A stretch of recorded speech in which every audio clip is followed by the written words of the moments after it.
They say peace is priceless, but I can tell you it cost me exactly $1.30 million, and it was the best decision I ever made. My name's Daniel Briggs. I'm 42, a semi-retired logistics consultant and the proud owner of 200 acres of rugged, tranquil Colorado land. It's not just a ranch. It's my escape, my sanctuary, my middle finger to everything HOA related.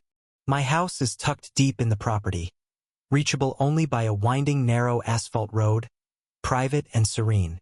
That roadie's registered under my name, labeled clearly on county records as a private drive with its own parcel number and a steel gate at the far end. Every morning, the same slice of heaven greeted me, coffee in hand, my beagle Hank sniffing around the porch, mountains in every direction, and absolutely no neighbors giving unsolicited advice. Then one morning, peace shattered. It began with a low, metallic rumble. Not the distant hum of farm equipment, this one was close. Too close. I stepped onto the porch, and there it was. A full-size cement truck crawling down my private road like it belonged. Behind it, a parade of construction vehicles, gravel flying. Hank barked his outrage. Barefoot, I ran down the drive and waved my arms. The cement truck braked with a shudder. "What the hell are you doing on my road?" I yelled. The driver looked confused. "This is the access road to the Juniper Ridge development site, right? The HOA told us to use this way." "What HOA?" He handed me a laminated map. My road, marked with a green line and labeled Temporary Construction Access Authorized by Juniper Ridge HOA. I didn't even know Juniper Ridge existed. But I knew one thing, this was no accident. Someone made a decision. Someone thought they could cut a corner. 2 days later, I got a manila envelope. No postage. No return address. Just a gold foil sticker from Juniper Ridge Community Development Initiative.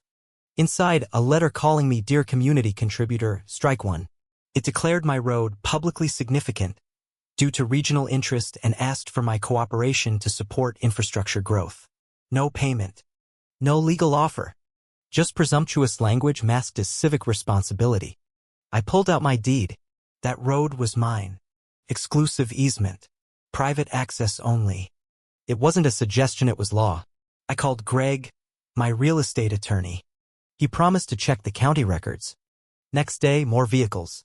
Bulldozers. Survey teams. One guy was literally measuring my fence. Private property, I reminded him. Karen Bellamy said it was part of the Juniper Ridge zone, he replied. Karen Bellamy, HOA logistics chair. That evening, Greg called back. They tried to file for community access, but it was denied. Karen submitted a false easement claim, which the county tossed. They're bluffing. That wasn't a mistake. That was a calculated gamble that I wouldn't fight back. They underestimated me. Then came the knock. Karen herself in a pastel blazer and perfect bob, clipboard in hand. "Mr. Briggs," she chirped. "I thought we could find common ground." "My road isn't common anything," I replied. "See, that's a technicality." She handed me another routing notice. "More signatures." "Still no legal authority?" "You're trespassing," I told her. "Let's not make this adversarial," she said. "We can escalate this if needed. You don't want to stand in the way of progress." That night, strangers roamed my fence line. Someone even parked an HOA-marked van outside my gate and planted a sign, "Construction Access Approved." The sheriff came. Legally, I can't remove them unless they cross the property line. They were trying to break me. Wrong guy. By midnight, bourbon in hand, maps laid out, I found my angle. The first 30 feet of my road crossed a separate LOTA neglected commercial zone strip. I called the assessor the next morning.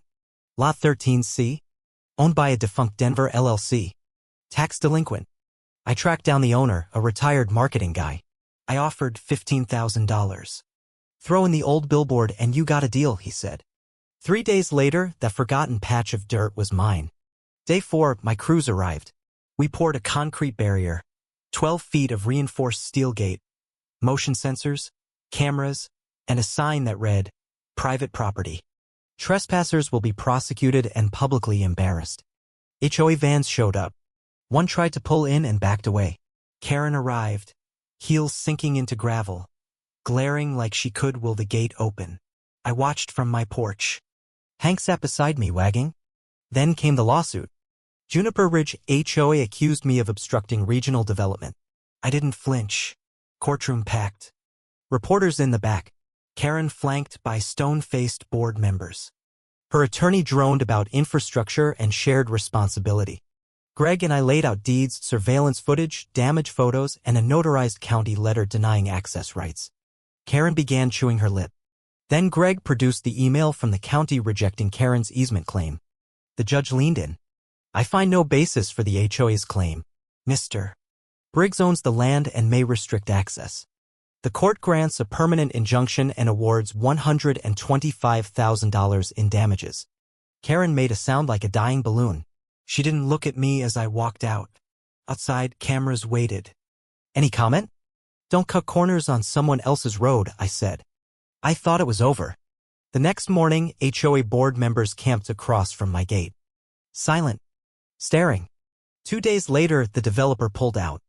The project was relocated. Karen held a live-streamed emergency meeting. Residents turned on her. A vote was called. Her resignation passed unanimously. She left town. Juniper Ridge mellowed out. Decorations stayed up. No one snitched on lawn gnomes. I painted a mural on the barricade, a cartoon cement truck flying off a cliff. Under it, private road, courtesy of Karen's bad decisions. A brewery offered to name a beer after me. I suggested easement denied. Months later, I threw a barbecue. Invited the sheriff, Greg, neighbors, even the guy who sold me the lot. Called it 1 year HOA free. String lights, brisket, laughter. People shared HOA horror stories. Centerpiece, a bust of Karen pursed lips, mini clipboard, and warning signs around the base. Plaque read, "You shall not pass without written consent from Daniel Briggs." As the sun set, someone played Highway to Hell. People raised their drinks. Hank barked once, like a punctuation mark. Sometimes revenge isn't destruction. Sometimes it's a gate, a statue, and a community finally breathing free.